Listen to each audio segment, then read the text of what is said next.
Hello friends and dear students, एक बार फिर से आपका स्वागत है हमारे YouTube channel E smile study पर। आज हम हमारा जो टेंस का जो चैप्टर था उसे आगे बढ़ाते हुए पढ़ेंगे past simple tense. Past simple tense की बात कब करते हैं स्टूडेंट्स?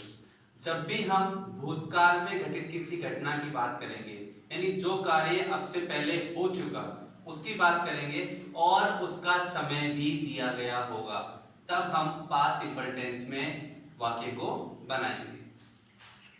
एग्जाम की पॉइंट ऑफ व्यू से देखें तो पास्ट सिंपल का यदि क्वेश्चन पूछा हुआ है और हमें पास्ट सिंपल की हेल्पिंग वर्ब या मेन वर्ब लगानी है तो हमें देखना है कि उस सेंटेंस में कौन कौन से टाइम एडवर्बियल्स आते हैं।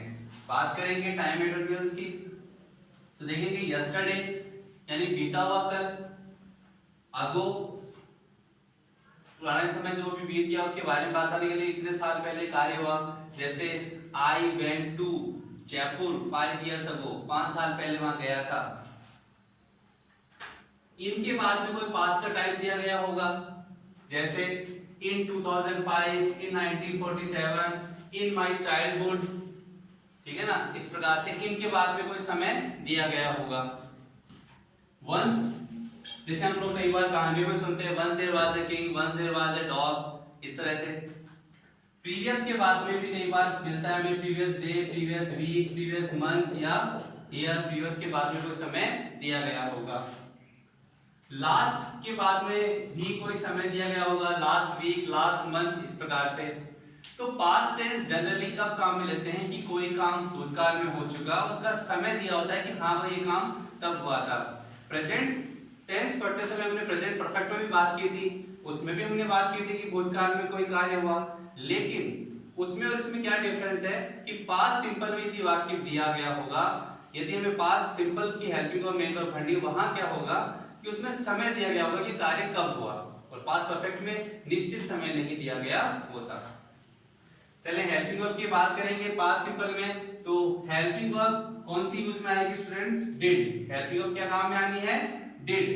और डिड का यूज कब होगा स्टूडेंट्स? सबसे इंपॉर्टेंट बात है, प्रेजेंट सिंपल में भी हम लोग पढ़ के आए हैं वही बात आपके पास सिंपल में याद रखनी है कि हेल्पिंग वर्ब का यूज केवल नेगेटिव और इंटरोगेटिव सेंटेंस में होगा, केवल नेगेटिव और इंटरोगेटिव में। प्रेजेंट सिंपल में हमने पढ़ा था कि हेल्पिंग वर्ब डू डज का यूज कब कर रहे थे?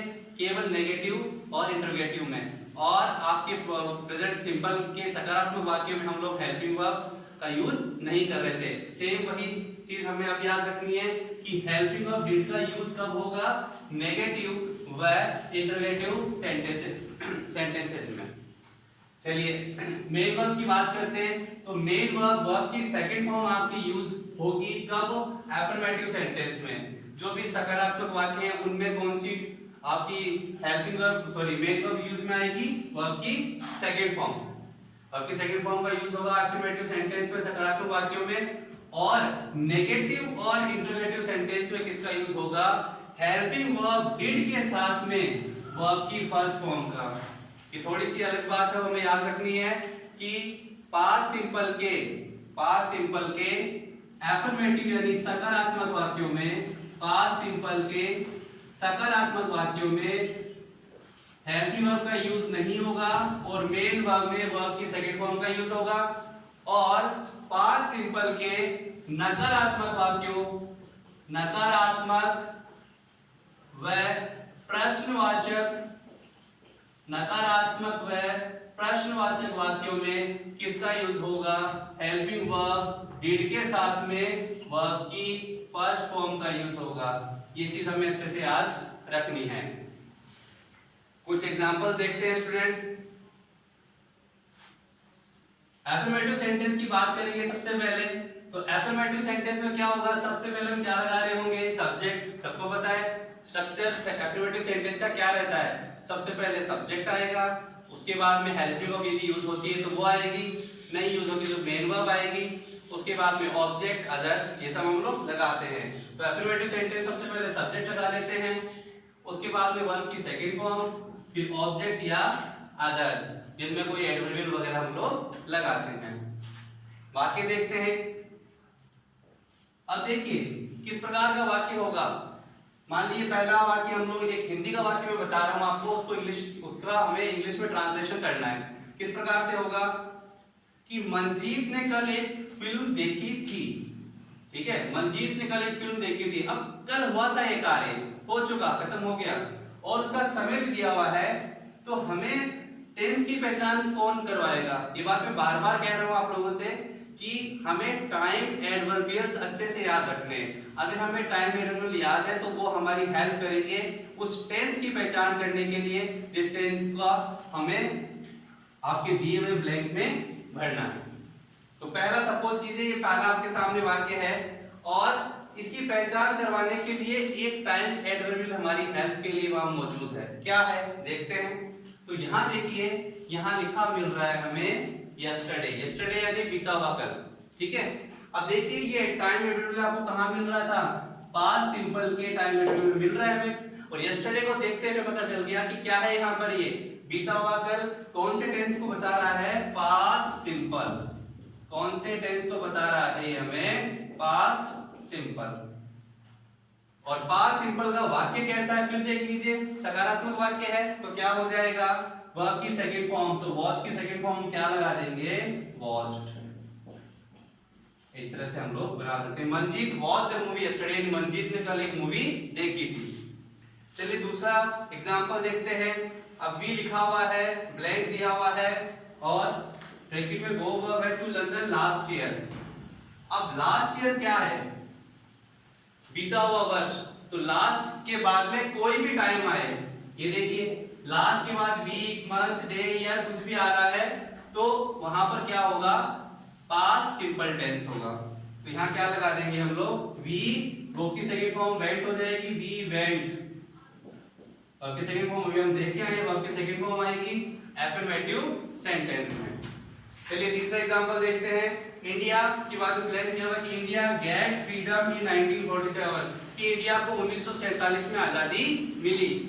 अब ये बात भूतकाल की है, ये देखिए इनके बाद समय दिया हुआ है, देखिए कहां दिया हुआ है? इनके बाद में पास्ट का टाइम मिलेगा इन 2005 1947, तो कौन सा टेंस होगा?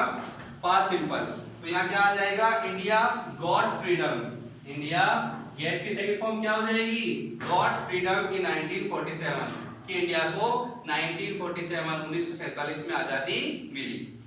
अगला एग्जांपल देखते हैं। वंस देयर और ब्लैंक दिया हुआ है और बी की फॉर्म में। स्टूडेंट्स इंपॉर्टेंट बात है, ये बी की फॉर्म बहुत बार परेशान करती है एग्जाम में। अब बी की फॉर्म क्या क्या है? बी की फॉर्म पहले भी हमारी चर्चा हुई, एक बार फिर से बता देता हूं। बी की फॉर्म क्या होगी? बी की जो बेस फॉर्म है बी रहती है और इसकी प्रेजेंट फॉर्म क्या हो जाती है? Is am are, is am are. इसकी पास्ट फॉर्म क्या हो जाएगी? Was were. पास्ट फॉर्म क्या हो जाएगी इसकी? Was were. और इसकी पास्ट पार्टिसिपल फॉर्म क्या हो जाएगी? इसकी पास्ट पार्टिसिपल फॉर्म हो जाएगी बीन। और प्रेजेंट पार्टिसिपल फॉर्म क्या हो जाएगी? Present participle form. Present participle form क्या हो जाएगी? बीइंग। तो इस तरह से ये बी की फॉर्म्स होती है। अब हमें बी की फॉर्म तो लगानी है, लेकिन हमें कैसे पता चलेगा कौन सा टेंस है? तो हमारी हेल्प करने के लिए एक टाइम एडवर्बियल दिया गया होगा। देखिए वंस, वंस यदि अकेले में यूज आ रहा है इसका मतलब ये पास्ट सिंपल को बता रहा है, तो वर्ब की सेकंड फॉर्म लगा देंगे तो बी की सेकंड फॉर्म क्या हो जाएगी? किंग के अनुसार एक वचन है तो क्या हो जाएगा? वॉज। अब देखिए पास्ट सिंपल का एक काम और भी है, ये टाइम क्लोज के रूप में पास्ट के टेंसेस पे काम में आता है। Past simple tense time clause के रूप में। टाइम क्लोज क्या चीज है? पास्ट का समय बताने के लिए, पास्ट का समय बताने के लिए past continuous, past perfect continuous के साथ में समय को बताने के लिए एक क्लोज के रूप में पास्ट सिंपल का यूज होता है। और जनरली इसके पहले हम लोग व्हेन लगा देते हैं, कई बार नहीं भी आता है।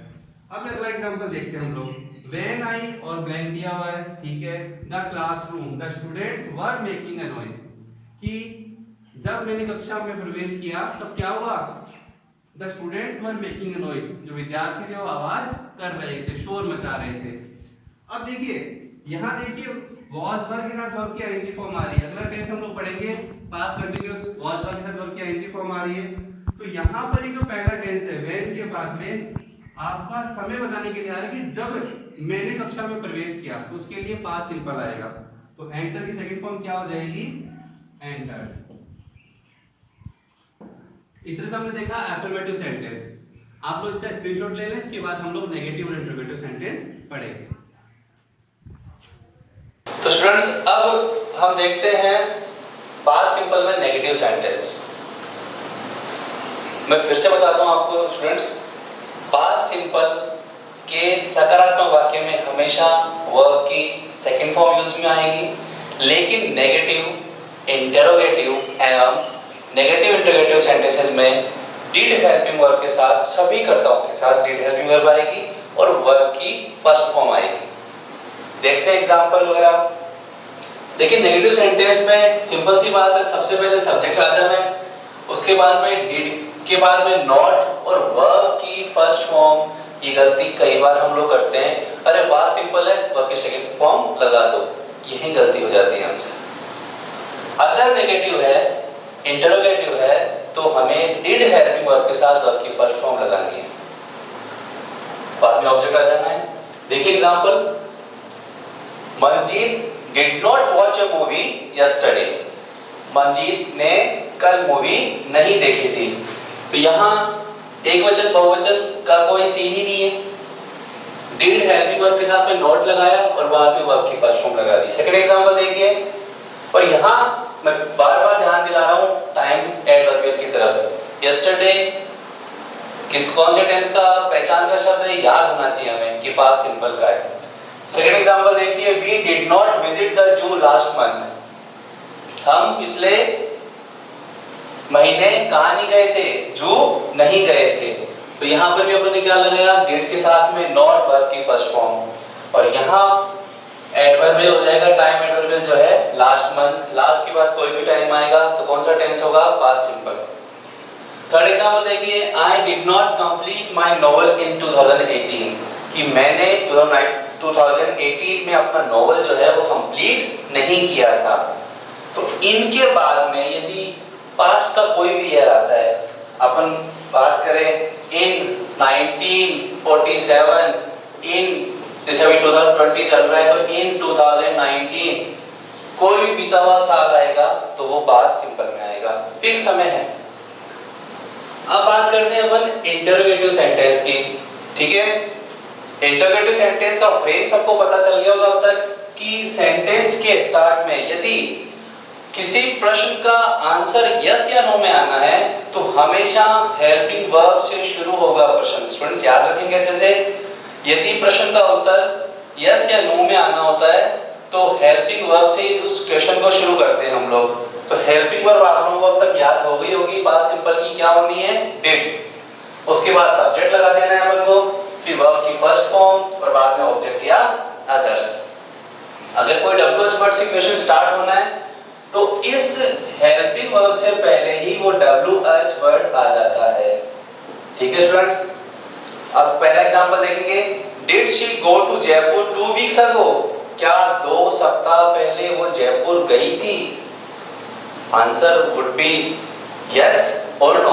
तो यस या नो में आंसर आना है तभी क्या होगा, हेल्पिंग वर्ब से शुरू होगा। सेकंड देखेंगे, पर पहचान कैसे, फिर से वही अपना ध्यान आना चाहिए यहाँ पर 2 वीक्स अगो। अगो से पहले समय आ रहा है, 5 year ago, 2 days ago, 2 weeks अगो। तो यहाँ पर ये अगो ज्यादा इंपॉर्टेंट हो जाता है। याद रखना है कि भाई अगो आ रहा है, इनके बाद कोई टाइम आ रहा है, यस्टरडे आ रहा है, लास्ट के बाद कोई टाइम आ रहा है, टेंस कौन सा होना है, past simple tense. Second example देखेंगे students, did you play kho-kho in your school days. यहाँ इस तरह के कई बार टाइम दिया होता है, वहां हम लोग कंफ्यूज हो जाते हैं कि यहाँ सर ने बताया था कि लास्ट के बाद कोई टाइम आएगा, इनके बाद कोई बीता हुआ कोई ईयर आ जाना है या यस्टरडे आएगा। यहाँ तो ऐसा कुछ नहीं है। तो देखिए, इन your school days, in your school days यानी तुम्हारे स्कूल के दिनों में, इसका मतलब बात कब की हो रही है, पहले की, भूतकाल की, पास्ट की। तो इस तरह से भी आ सकता है इन योर स्कूल डेज, या लिखा हुआ आ जाता है इन माय चाइल्डहुड यानी मेरे बचपन में, या लिखा हुआ आ जाता है इन माई यूथ, इस प्रकार से कुछ भी दिया हुआ हो जिससे उनको लग रहा हो कि पास्ट की बात हो रही है, या मान लो कोई भूतकाल में, पास्ट में कोई ऐसे महापुरुष है जिनका नाम आ रहा है, गांधी जी का नाम आ रहा है, तुम्हें पता है कि इस समय वो मौजूद नहीं है, इसका मतलब बात कब की हो रही है, पास्ट की हो रही है। अगला देखते हैं, did I complete my novel in 2018, कि क्या मैंने 2018 में अपना नोवेल पूरा कर लिया था। तो यहां प्रश्न किससे शुरू होना है, डिड से। आई कंप्लीट माई नोवेल इन 2018, इनके बाद में ये बताया हुआ आपको। अब देखते हैं नेगेटिव इंटरोगेटिव। डिड से शुरू होना है, बताइए अपन को, subject, then not, then verbs first form, object and others, और लास्ट में साइन ऑफ इंटरोगेशन। देखिए पहला example, did she not go to Jaipur 2 weeks ago, क्या वह 2 सप्ताह पहले 2 वीक्स अगो जयपुर नहीं गई थी।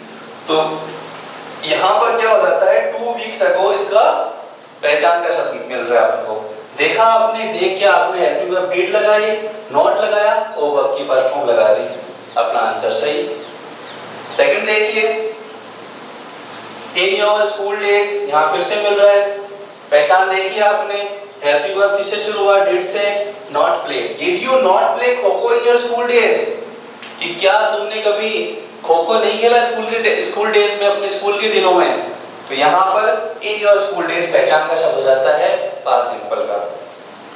Last example, did I not complete my novel in 2018, कि क्या मैंने 2018 में अपना नोवेल पूरा नहीं किया था। तो ये बार-बार वही आपके पहचान के शब्द आ रहे हैं, इनके बाद कोई भूतकाल का वर्ष आ रहा है, लास्ट के बाद कोई समय आ रहा है, तो ये अपन को ध्यान में रखने हैं। स्टूडेंट्स इसका स्क्रीनशॉट ले लेंगे आप लोग।